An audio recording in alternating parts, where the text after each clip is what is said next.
이제 이 지도를 지겹게 보셨습니다. 이제 벌써 9번을 매주마다 이걸 봤는데, 이게 이제 다음 주까지 보고 이제 마치는데요. 이제 뭐 지중해 안 가봐도 되시겠죠? 지중해 이제 뭐 웬만한 지리 다 아시지 않으시겠어요? 예. 그렇습니다. 우리가 늘 정리하면서 가자면은 1강부터 5강까지가 이제 베드로 중심으로 12장까지 그렇게 이제 진행이 됐고, 이제 13장부터 이제 바울이라는 인물로 이제 진행이 되는데, 바울에 관해서만 5주를 하고 있는 겁니다. 그래서 이제 1차 전도해서 터키 여기 들렀다는 거, 그리고 2차에는 생각지 않게 그리스를 가서 교회 3개를 세우고 돌아왔고, 3차에서는 에베소에서만 3년 가까이 머물면서 이쪽 지역의 엄청난 교회들을 간접적으로 세우게 된 그런 소득을 얻었습니다. 그래서 이제 오늘이 이제 4번째, 바울의 4번째가 되고, 다음 주가 이제 마지막이 되는데요. 사도행전 21장입니다. 오늘의 이제 진행이 21장부터 26장까지 이제 가장 많은 양을 이제 속전속결로 진행을 할 텐데, 우리 청운 반을 이끄시는 장로님께서 왜 그렇게 이번 주에는 장수가 많아서 뭐라고 저한테 한마디 하셨는데, 근데 말씀 들어보니까 오늘 청운에서 아주 격렬한 토론이 있었다는 얘기를 들었습니다. 혹시 무슨 토론이 있었는지요? 궁금해서 넘어갈 수가 없습니다, 제가. 혹시 무슨 토론이 있었습니까? 아니, 물 좀 마시려고요.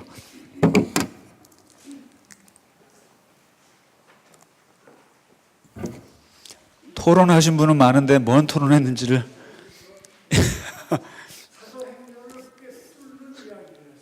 아, 그러세요?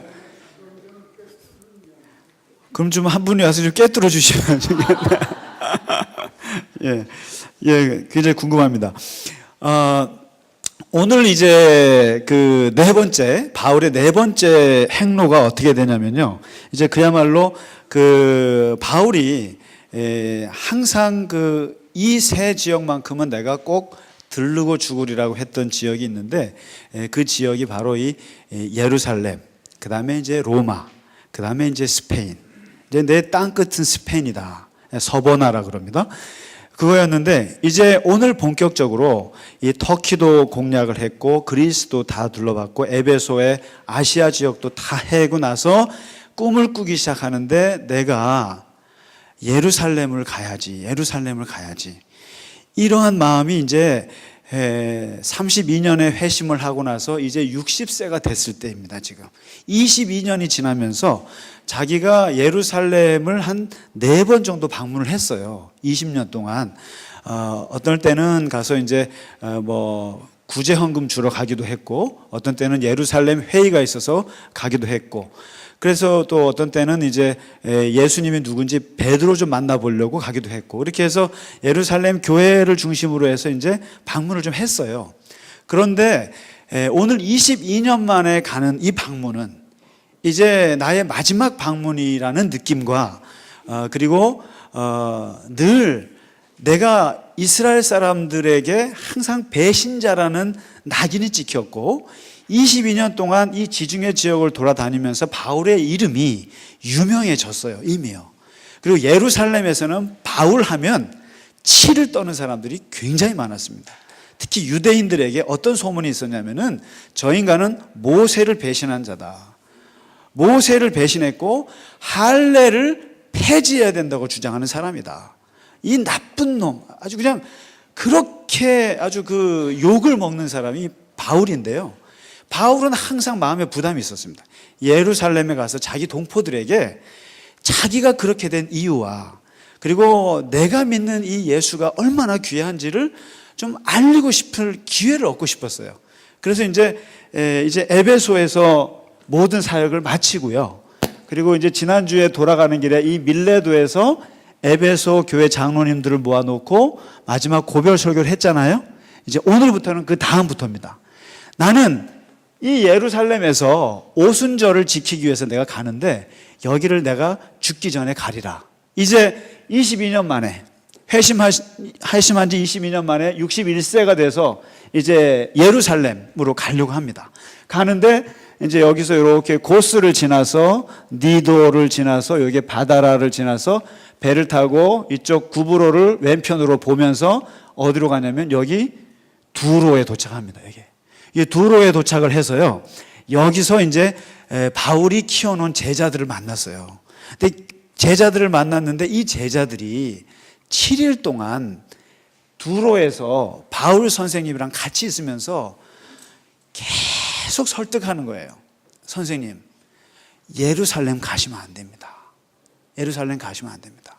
근데 성경에 보면 성령의 감동을 받아서 제자들이 계속 만류하는 거예요.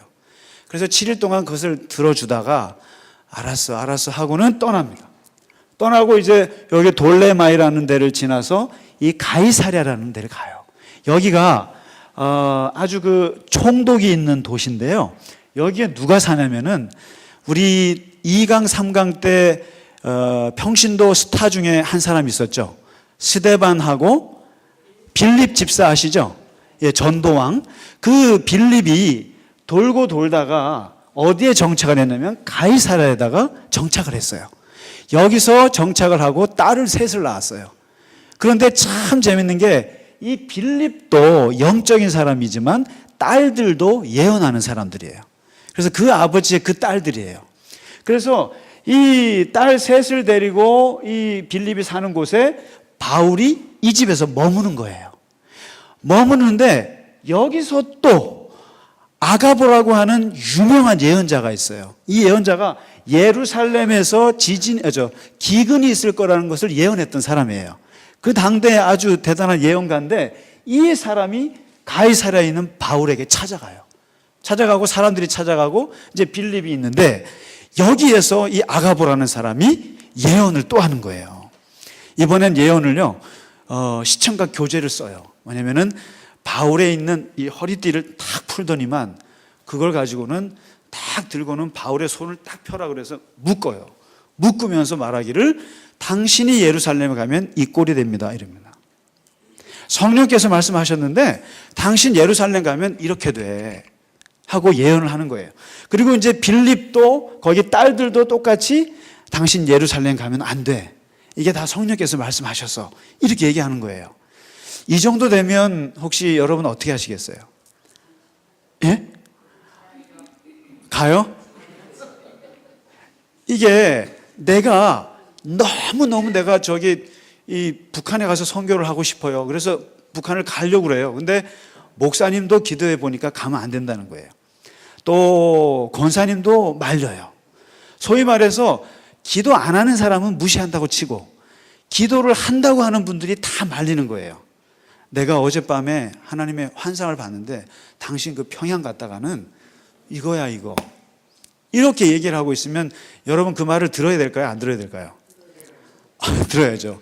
목사님이 얘기하고 계시고 그리고 다들 기도하는 분들이 얘기하고 있는데 지금 바울이 그래요. 제자들이 말려요. 빌립이 말려요. 아가보 선지자는 아예 보여줬어요. 그리고 빌립의 딸들도 말려요. 그리고 주변에 간 사람들이 다 말려요. 근데 이 사람들이 다 기도하는 사람들이고 사도행전에 보면 성령의 감동으로 말렸고 성령께서 말씀하시길 당신 가면 죽는다고 이렇게 얘기하는 거예요. 그런데 오늘 여기 보시면 바울이 그 말을 안 들어요. 그러니까 저는 여기서 성령의 그 예언도 거절하는 사람이 처음 나와요, 여기에요. 그러니까 도대체 그러면 이 제자들이 받은 성령은 무슨 성령이고 바울을 이끄는 성령이 뭘까? 저는 이게 궁금증이에요, 솔직히요. 이 장면에서요.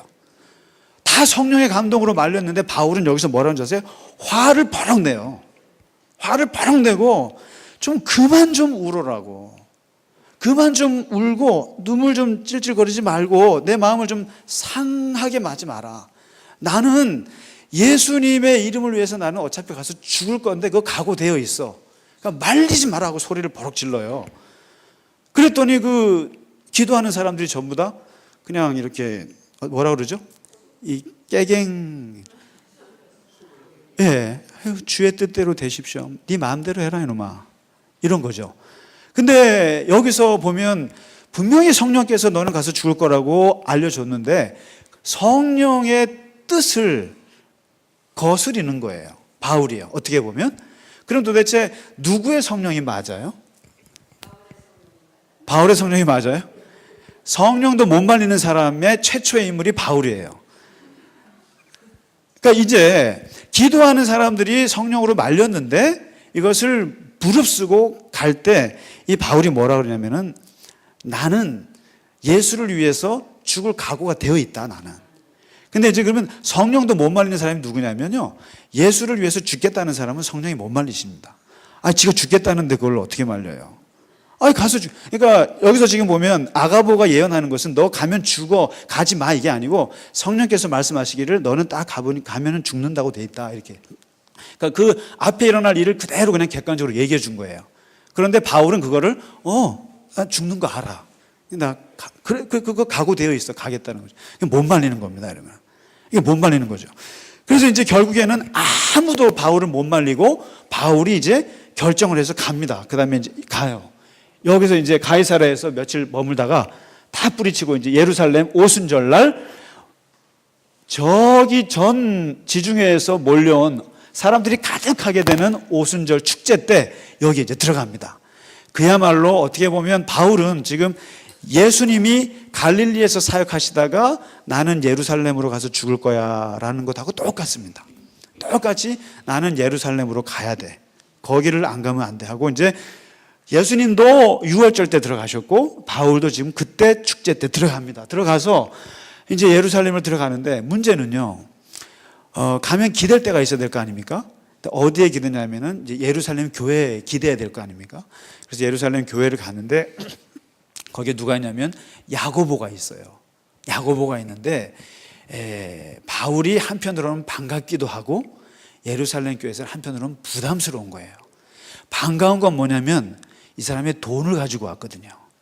그러니까 항상 올 때마다 헌금을 이렇게 싸가지고 이 모교에 가난해가지고 힘들다고 동포들이 준 걸 다 걷어왔어요. 고린도 교회에서 걷어왔죠. 빌립보 교회에서 걷어가지고 이거를 예루살렘 교회에다 갖다 주는 거예요. 참 이런 사람이 많으면 좋겠어요. 그러니까 교회 이 예루살렘 교회 오니까 반갑긴 해요. 굉장히 반가워요. 근데 한편으로 부담스러운 게 바울이 예루살렘에 나타나면 일단 22년 동안 바울을 놓고 어떤 일이 벌어졌냐면 바울을 죽이지 않고는 밥을 먹지 않겠다고 하는 40명의 테러리스트가 형성이 됐어요. 예루살렘에. 그래서 이제 바울이 들어온다는 얘기를 듣고 오면 죽인다는 사람이 있어요.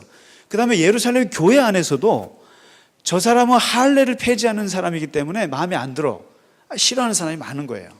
그래서 어떻게 하나. 제가 성전에 들어가야 되는데 그때 이제 야고보가 묘수를 이제 냈어요. 그게 무슨 묘수냐면은 당신이 예루살렘 성전에 들어가면 돌 맞아 죽을 텐데 들어갈 때 그냥 들어가지 말고 이번에 나시린으로 서원하는 사람이 4사람이 있는데 이 4사람의 후원자로 들어가.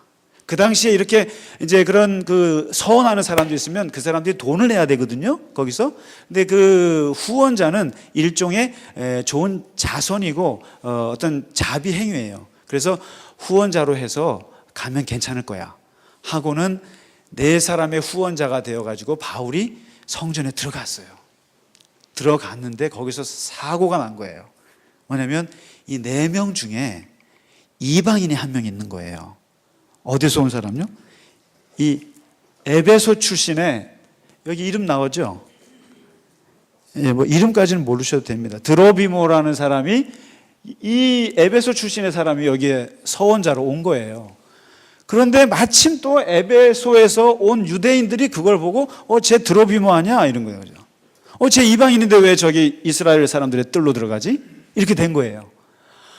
그 바람에 그냥 바울까지 들키게 되고 유대인들이 바울을 보고 달려들기 시작합니다. 그러면서 어디 이방인을 데리고 이스라엘 남자들의 뜰에 들어가냐. 그래가지고 그냥 폭동이 일어나고 폭력이 일어나요. 그래서 그냥 바울을 질질질 끌고 막 바깥으로 막 내팽개치고 난리가 난 거예요. 난리가 나니까 이게 이제 이거를 말리지 못하는 게 이스라엘 사람들이 성전에서 이게 분명하거든요. 이스라엘 남자, 그다음에 여자의 뜰, 이방인의 뜰. 근데 이방인의 뜰이 들어왔다 그러면 큰일 나거든요. 근데 들어왔어요. 그러니까 이걸 가지고 그냥 난리가 나니까 이때 등장한 사람이 천부장입니다. 이 천부장이 가서 뜯어 말리지 않았으면 바울이 이제 돌에 맞아 죽기 직전이었던 거예요. 그래서 이제 바울이 겨우겨우 이제 그 천부장의 덕분에 이제 살아서 그 천부장의 그 부대로 들어가게 됩니다. 영내로 들어가서 살았죠. 살았는데 이 천부장이 이제 바울을 놓고 이제 당신이 한번 도대체 누군지를 모르겠어요. 왜 돌을 맞느냐.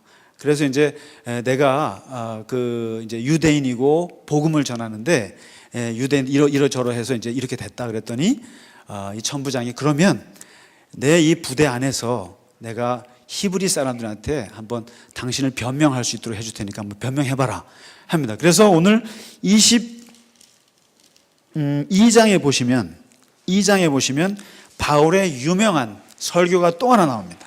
이게 바로 히브리어로 하는 설교입니다. 히브리어로 유대인들에게 22년 만에 처음으로 공개적으로 유대인들에게 이제 설교를 하는 거죠. 설교를 하는데 뭐 내용은 아주 재밌어요. 이게 바울이요. 이제 아람어 이제 그 당시에 쓰는 히브리 말로 이제 쭉 하니까 그렇게 돌을 집으려고 했던 히브리 사람들이 듣는 거예요. 그렇잖아요. 영어로 막 쓰다가 우리 한국 사람들 앞에 영어 쓰는 줄 알았더니 와서 한국말로 쫙 설교하잖아요. 그럼 한국 사람들이 들어야죠. 저게 유대인 아니야? 그래서 듣는 겁니다. 근데 듣는데 더 재밌는 게 나 유대인이에요. 그리고 저는요 다소 출신의 해외 동포입니다. 그리고 제가 가말리엘 선생님한테 배웠습니다. 그리고 제가 어렸을 때부터 바리새 교육을 철저하게 받았고 제가 율법에 아주 열정이 강합니다. 이런 얘기를 하니까 이제 유대인들이 쫙 빠져들었습니다. 이거 뭐 완전 우리하고 똑같잖아 하고 이게 듣는데 그 다음부터 다메섹에서 만난 예수님을 얘기하고 그리고 쭉 자기 얘기를 하다가 어떤 얘기를 하냐면은 부활의 얘기를 하다가 그리고 스데반 얘기를 합니다. 스데반 얘기를 하면서 주님께서 나를 이방인의 선교사로 뺐다 그랬더니 그 말을 듣다가 유대인들이 난리가 났어요. 난리가 나서 그냥 그 바울을 그냥 잡아 죽이려고 막 끌어내리고 또 폭동이 일어났죠. 그래서 이때 이제 이 천부장이 이 폭동을 이제 저지하면서 이게 참 이상한 거예요. 도대체 이 바울이라는 인간이 누군지를 모르겠어요. 그래서 천부장이 직접 채찍을 가지고 채찍질을 하면서 때려요. 때리면서 너 똑바로 얘기해. 너 누구니? 너 뭐 하는 인간이냐고 때리는데 이때 바울이 채찍을 딱 잡으면서 하는 말이 당신 나 때리면 안 돼. 나 로마 시민권이 있어. 이럽니다. 여기서. 이 바울이 되게 머리가 좋아요. 앞으로 머리가 얼마나 좋은지 좀 얄밉도록 머리가 좋은 게 나옵니다. 채찍질을 딱 잡으면서 나 로마 시민권자인데 채찍질하면 안 되지. 로마 시민권자의 그 특권 중에 하나가 뭐냐면 어떠한 재판을 거치지 않고 함부로 매질을 당하지 않을 권리가 있어요. 그래서 채찍질은 그러니까 이 천부장이 딱 말해 당신 로마 시민권자니? 그러니까 그렇다는 거예요. 깜짝 놀라죠. 지금의 미국 시민권자하고는 급이 다릅니다. 로마 시민권자라 그러면 딱 손을 못 대요. 못 대면서 너 그거 어디서 났어? 그런 거예요. 그래서 자기는 돈 주고 샀다는 거예요. 나는 진짜 고생해가지고 샀는데 너는 어떻게 샀니? 그랬더니 나는 날 때부터 있었는데 이런 거예요. 의문의 일패를 당한 거죠. 그러니까 금수저와 흙수저의 차이가 확 나버린 거예요. 나는 날 때부터 있었는데 나는 돈 주고 샀는데 그때부터 이 천부장이 바울의 앞에서 벌벌 떨어요. 그러면서 채찍 같은 걸 놓고 철저하게 바울을 이제 보호하기 시작합니다. 보호하기 시작하는데 그 다음 페이지 보시면 3페이지 이제부터는 이제 천부장이요 바울을 데리고 23장에 넘어가시면 이제부터 진행되는 재판이 예수님께서 받았던 재판의 복사판이에요. 예수님도 가셔갖고 산헤드린 공회 재판 받으시고 총독부에 끌려가시고 하시는데 이 예루살렘에서 바울이 받은 재판만 4번을 재판을 받아요. 4번을 받는데 첫 번째 어떻게 받냐면은 이 천부장이 도대체 네가 왜 유대인들에게 돌을 맞는지 모르겠다. 그래서 도대체 그 내용을 내가 알 수가 없어서 그럼 한번 유대인들의 법정에 한번 세워보자. 그게 바로 산헤드린 공회. 그러니까 사두개인 또 바리새인 지도자급이 70명으로 구성되어 있는 최고 기구에서 한번 재판을 받아봐라 하고 거기에 던져놨어요. 그래서 이제 거기서 딱 섰는데요. 이 바울을 정말 죽이고 싶은 사람이 누구냐면 대제사장 아나니아예요. 그러니까 참 재밌는 게 예수님 때도 대제사장 안나스가 예수님을 죽이려고 그랬거든요. 근데 지금 이때도 대제사장 사두개파 출신이에요. 이 사람이 바울을 죽이고 싶은 거예요. 그래서 지금 이제 산헤드린 공회에 딱 섰는데 여기서 바울의 기가 막힌 잔머리가 나오는데요. 왜냐하면 여기서 바울이요 뭐라고 자기를 변명하냐면은 나는 다른 거 없다. 나는 다른 거 없고 나는 양심을 따라서 그냥 하나님을 섬기는 사람이다. 그리고 나는 바리새인이고 바리새인의 아들이다. 그리고 나는 부활로 말미암아 나는 부활의 예수를 믿는다. 이게 부활을 믿는다고 얘기했어요. 내가 지금 말할 건 나는 그냥 부활의 신앙을 갖고 있다 얘기했어요. 이 얘기를 왜 했는지 아세요? 이 얘기를 던지니까 거기 듣고 있던 바리새인들하고요 사두개인이 싸움이 일어났어요. 왜요? 바리새인들은 부활을 믿는 사람들이고 사두개인들은 부활을 안 믿어요. 그러니까 바리새인들은 쟤 바리새인이야? 그리고 부활을 믿어? 우리랑 똑같네? 하고는 막 박수치는 거예요. 그러니까 사두개파들은 난리가 난 거예요. 그래서 두 파가 싸우면서 결론을 못 내줬어요. 그래서 그거를 이용해서 바울이 빠져나왔죠. 그러니까 이 재판에서 바울이 참 머리가 좋다는 게 이 사람들의 논쟁이 될 거리를 그거를 그냥 주제를 던져버렸어요. 부활. 그러니까 이제 거기서 싸우면서 거기서 이제 빠져나오게 되고요. 그런데 이제 여기서 바울이 딱 빠져나오면서 이 밤에 꿈을 꿨어요. 꿈을 꾸는데 무슨 꿈을 꾸냐면 하나님 예수님께서 바울에게 너 너무 걱정하지 마라. 너무 걱정하지 마라. 분명히 성령께서 예루살렘 가면 죽을 거라 그랬거든요. 근데 정작 예루살렘에서 산헤드린 공회 재판 앞에서 바울이 재판을 받고 밤에 받은 메시지는 너 죽지 않을 거야. 너는 예루살렘에서도 나를 전하고 로마에서도 전해야 될 거야 하고 그 다음 목적지에 꿈을 줘요. 그러니까 이제 바울이 그 말을 듣고 마음이 담대해집니다. 그런데 담대해진 것과 동시에 바울의 조카가 무슨 정보를 하나 얻어오는데 무슨 정보를 얻냐면은 아까 말씀드렸잖아요. 바울 테러리스트들 40명이 있다는 것을 천부장에게 얘기를 해줘요. 그러니까 천부장이 큰일 난 거예요. 이 로마 시민권자 바울이 테러를 당하면 안 되니까. 그래서 그날 밤 즉시 군사를 470명을 모아가지고 이게 보통 일이 아닙니다. 이게 470명을 호송단으로 끌고 바울을 보호해서 어디로 이동시키냐면은 여기로 갑니다. 이제 어디로요? 가이사랴로 가요. 가이사랴로 피신을 시켜요. 거기에 누가 있냐면 총독이 있습니다. 그래서 이게 이제 그 벨릭스 총독이라는 총독 관저로 끌고 갑니다. 거기서 이제 총독 앞에서 재판을 받아요. 두 번째 재판입니다. 근데 이제 여기서 그 총독 앞에 갔어요. 벨릭스 밑에 갔는데 벨릭스라는 총독은 고아 출신이에요. 그리고 이제 어떻게 보면 노예 출신입니다, 이 사람이.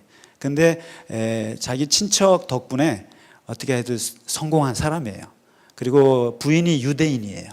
그리고 돈도 좀 밝히는 사람이에요. 근데 이제 이 사람이 바울이 딱 들어와서 이제 2년 동안 거기서 구류를 하고 있는데 붙잡아 놓고 있는데 고발이 들어왔죠. 또 다시 그 아까 대제사장 아나니아 그 팀이 또 고발한 거예요. 그래서 또 두 번째 재판이 이루어지는데 여기서 참 재밌는 말 합니다. 저쪽 고발하는 쪽 원고 쪽 변호사가 더들로라는 변호사인데 이 사람이 바울을 고발하면서 했던 네 마디가 바울을 잘 표현해 주는 말입니다. 한번 보실래요? 첫 번째가 뭔지 아세요? 첫 번째가 강의야만 보셔도 알 수 있습니다. 저는 강의한 외에는 얘기 안 합니다. 전염병이다 이거죠. 당신은 전염병. 그다음에 두 번째가 흩어져 있는 유대 동포들을 소란스럽게 하는 사람. 소란스럽게 하는 사람. 그다음에 나사렛 이단의 우두머리라고 했어요. 베드로가 아니고요. 나사렛 이단의 우두머리고, 네 번째가 성전을 더럽히는 자다. 이런 식으로 고발한 거죠. 바울을 고발합니다. 그러니까 이제 바울이 여기서 변론을 하는데 다른 얘기는 안 하고, 나는 뭐 다른 거 없다. 나는 예루살렘에 구제금 가지고 왔고, 그리고 내가 믿는 것은 부활하신 하나님을 믿는다. 뭐 이런 거에 대한 거 있다. 그리고 만일에 내가 불의한 거 있으면 나한테 말해봐라. 이렇게 따진 거예요. 이게 누구 앞이에요? 총독 앞이에요. 진짜 바울이 머리가 좋아요. 왜 좋냐면 유대인들끼리 모였을 때는 부활을 얘기해가지고 사두개인하고 그 바리새인들끼리 싸우게 만들고요.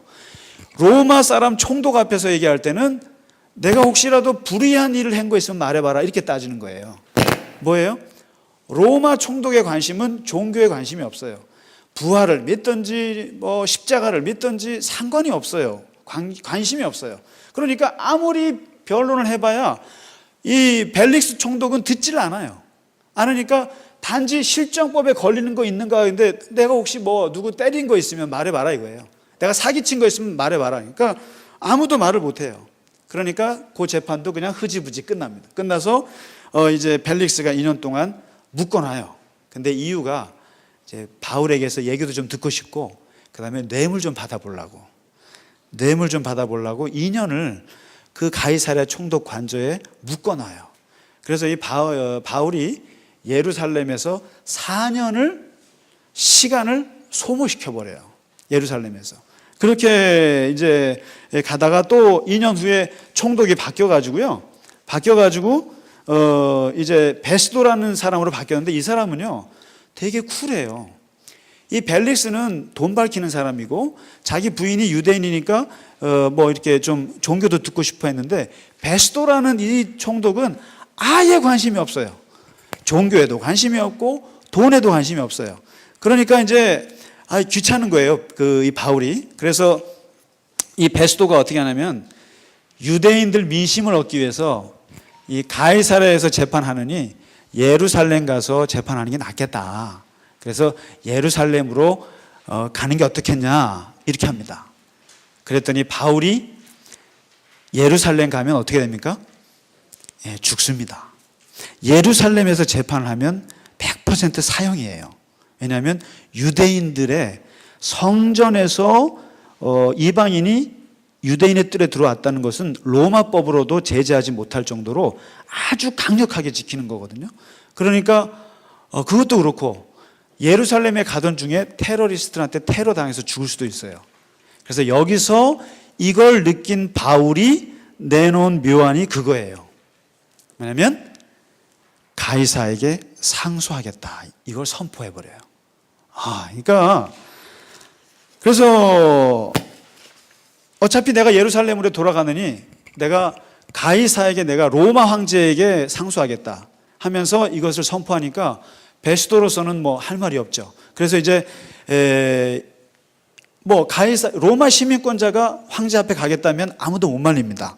그러니까 이제 그래? 그러면은 할 수 없다. 이제 상소해서 가자. 이렇게 됐습니다. 됐고 이제 마지막 재판이라고 하는 것은 재판이라기보다는 또 헤롯 아그리빠라는 왕이 와서 이제 바울의 얘기를 듣게 되는 이야기입니다. 뭐 재판이라고 하기보다는 이 베스도 총독과 헤롯 왕 앞에서 자기를 이렇게 변명하는 얘기입니다. 근데 이제 여기서 바울이 막 자기 전도를 하는 거예요. 그러니까 재판이 아니니까 굉장히 열정적으로 당신들도 예수를 믿었으면 좋겠다. 그리고 내가 예수를 만났다. 그리고 이제 막 이렇게 얘기하니까 이 베스도 총독이 바울, 네 학문이 너를 미치게 했구나 하고 얘기를 하고, 이 아그리빠는 뭐라고 말하면 네가 작은 말로 나를 전도하려고 그러는구나 하고 무시해버려요. 그리고는 이 두 사람이 결론을 내려요. 뭐냐면 이 바울은 로마법상 죽일 사람이 아니다. 이게 부활한 예수 믿는 게 우리한테 무슨 상관이 있어요? 그리고는 아이고 상소 안 해도 되는데, 상소 안 해도 죽지 않을 텐데 왜 상소했을까? 쯧쯧쯧 하면서 오늘 26장이 끝나는 겁니다. 이게 끝납니다. 그래서 이제 이렇게 해서 이 4번에 걸친 예루살렘에서의 이 재판이, 쉽게 말하면 이제 예루살렘과 가이사랴 이 왔다 갔다 하면서 4년 동안, 그리고 2년 동안을 그냥 쓸데없이 그 벨릭스 총독 밑에서 구류당하는 그 시간을 보내는 시간도 있었고요. 이렇게 해서 4년을 3년 정도 여기서 머물게 되는데, 이 바울의 요 장면이 복음서의 항상 마지막 장면하고 겹쳐요. 그래서 예수님의 재판이랑 바울의 재판을 한번 비교해 볼 만합니다. 근데 보면 예수님의 재판 받는 모습이랑 바울의 재판이 너무 달라요. 예수님은 어떻게 재판을 받으신지 아세요? 사순절 때마다 맨날 보시잖아요. 아세요? 뭐냐면 날 잡아 잡수 이런 식이에요. 예수님의 재판은 그래 나는 어차피 죽을 거니까 마음대로 해 이런 식이세요. 그리고는 변론을 안 하세요. 변론 안 하세요. 아주 수동적이셨어요. 그리고 때리면 맞고 그냥 몇 마디 하시고는 적극적으로 변론을 안 하셨어요. 그런데 바울의 재판을 보셨죠? 어쩌면 저렇게 잔재주가 뛰어날까? 잔머리를 저렇게 잘 굴릴까? 그 정도가 느낄 정도로 그 상황을 굉장히 잘 이용해서 빠져나가요. 다 빠져나가려고 그래요. 유대인들 앞에서는 부활을 던져갖고 지들끼리 막 분쟁하게 만들고, 그리고 또 총독 앞에서는 로마 시민권을 막 내세우기도 하고, 그리고 적절하게 다 이렇게 대응을 합니다. 그러면서 철저하게 빠져나와요. 왜 그랬을까요? 바울이 왜 그랬을까요? 왜 적극적으로 자기를 변론하는 거예요? 나는 당신들에게 내가 십자가법에 걸린 것이 없고 내가 부활한 예수밖에는 내가 전한 게 없다. 그리고 적극적으로 얘기하는 이유가 뭘까요? 그리고 심지어는 아그리빠 왕 앞에도 건방질 정도로 얘기를 해요. 내가 솔직히 말해서 여기 이렇게 묶인 거 외에는 당신이 나처럼 됐으면 좋겠다 이렇게 얘기했어요. 그렇게 말할 수 있습니까? 왕 앞에서? 내가 당신 부러울 게 하나도 없다는 거예요. 내가 이게 포박된 거 외에는 당신이 나처럼 됐으면 좋겠다. 당신이 뭐가 잘난 게 있다고. 이 정도로 강하게 나가고 자기를 변론했어요. 왜 그렇겠습니까? 로마에 가야 되기 때문에 그렇습니다. 그래서 바울이 자기 목적이 이렇게 로마에 가 있고 스페인에 가 있기 때문에 여기서 죽어서는 안 돼요. 근데 분명한 것은 예수님의 재판이나 바울의 재판의 특징이 뭐냐면 죽을 수 있는 재판이었다는 거예요. 그냥 단순히 몇 년, 구금 몇 년, 집행유예 몇 년 이게 아니고 사형이 왔다 갔다 하는 거였어요. 그러니까 바울로서도 이 재판이 굉장히 스트레스 받는 건데 죽음을 각오한 자리에서 예수님은 그걸 받아들이셨고 바울은 철저하게 죽음을 피한 거예요. 왜요? 복음을 전해야 할 시간이 더 있어야 되기 때문에 그걸 한 거거든요. 그런데 재미있는 것은 바울이 이렇게까지 이제 정리를 좀 하겠습니다. 자기가 가지고 있는 거 모든 걸 다 써요. 바울이요. 다 쓰는데 대표적으로 바울이 30년 동안 복음을 전하면서 썼던 4가지 중요한 도구가 있었어요. 혹시 정리하실 수 있으시겠어요? 바울이요? 첫 번째가 그의 학문입니다. 학문. 그 엄청난 바리새 율법 학문을 굉장히 많이 썼어요. 이게 특히 글쓰기 재주를 아주 활용을 잘했습니다. 첫 번째가 학문이었고요. 두 번째가 3개 국어를 구사할 수 있는 언어 능력이었습니다. 이걸 잘 썼어요. 천부장 앞에서는 헬라어를 썼고요. 돌아서서 자기 동포들한테는 히브리어를 쓰고요. 부러워요. 나 정말 이랬으면 좋겠어요. 저는 이걸 못해서 미국에서 목회를 못하고 왔잖아요. 이게 돌아서서 영어를 하고 돌아서서 한국말을 해야 되는데 돌아서서 한국말을 하고 돌아서서 또 버벅거리고 한국말을 하고 그러니까 무슨 국제적인 일을 하겠어요. 적어도 바울은 돌아서서 헬라어를, 그것도 여기 뭐라고 하는지 아세요? 고급 헬라어를 구사했다고 그랬어요. 고급 헬라어를 천부장하고 상대를 하고요. 돌아서서는 히브리어로, 그것도 생활 방언 아람어를 썼다니까요. 그러니까 고급 히브리어와 생활 아람어를 다 쓰니까 최소한 3개 국어를 자유자재로 썼던 것을 아주 잘 썼습니다. 그러니까 아테네 가서는 헬라어 연설을 하고 여기서는 히브리어 연설을 하고, 이러니까 하나님이 바울을 쓰시는 거고, 어떻게 보면 바울은 그거를 최대한 아주 극대화해서 썼어요. 그 다음에 세 번째 도구가 뭐냐면은 바로 오늘 재판에서 결정적으로 자기 목숨을 구해준 로마 시민권입니다. 여러분 혹시 가지고 있는 콘도 회원권, 또 무슨 미국 시민권 뭐 있으면 그거 다 버리지 마세요. 저는 이중 국적, 삼중 국적 찬성주의자예요. 있어서 복음을 위해서 쓰라 이거죠. 회원권 있으면 회원권도 쓰시고, 심지어는 무슨 전철 패스권이라도 버리지 마시고, 그냥 자기에게 가지고 있는 권리가 있어요. 근데 이 로마 시민권을 아주 적절할 때 딱 썼어요. 채찍질 당할 때 막았고, 그리고 로마로 가기 위해서는 나는 상소권을 선언하면서 로마 시민권자로서 로마로 가겠다고 한 거죠. 이게 로마 시민권자가 아니었으면 갈 수가 없는 거예요. 그러니까 바울은 자기가 가지고 있는 특권들을 최대한 활용하고 있죠. 최대한. 그 다음에 마지막 네 번째 도구가 있다면은 텐트 만드는 기술. 이게 있습니다. 자기 밥벌이요. 자기 밥벌이 기술이 있어서 어디 가든지 굶지 않고 이것을 썼어요. 고린도에서 이거 하면서 전도했고, 에베소에서도 이거 하면서 두란노에서 가르치고, 이러면서 바울은 볼 때 예수님하고 굉장히 다른 게, 이 복음을 전하기 위해서 자기가 가지고 있는 학문, 언어 능력, 그 다음에 로마 시민권, 텐트 기술 가지고 있는 거 100%, 200%다 썼다는 거죠. 좀 배울만 하지 않겠습니까? 그러니까 장로님 가지고 계신 권력 쓰세요. 잘 쓰시고, 가지고 있는 명예, 가지고 있는 어떤 돈, 이거를 바울 같으면 이거 복음을 위해서 다 썼다는 거죠. 아주 어려울 때 적절하게 활용하면서, 이걸 보면서 바울이 이 엄청난 4차례의 재판을 거치면서 결국에 자기가 꿈꾸던 두 번째 도시 로마를 향해서 다음 주에 마지막 출발하고 마치겠습니다. 네. 요때가 61세쯤 됐습니다. 그리고 이제 61세가 되고 4년, 5년 후에 죽습니다. 로마에서 이제 네로를 만나면서 이제 죽게 되는데, 그건 다음 주에 로마 행을 보도록 하겠습니다. 고생 많으셨습니다. 고맙습니다.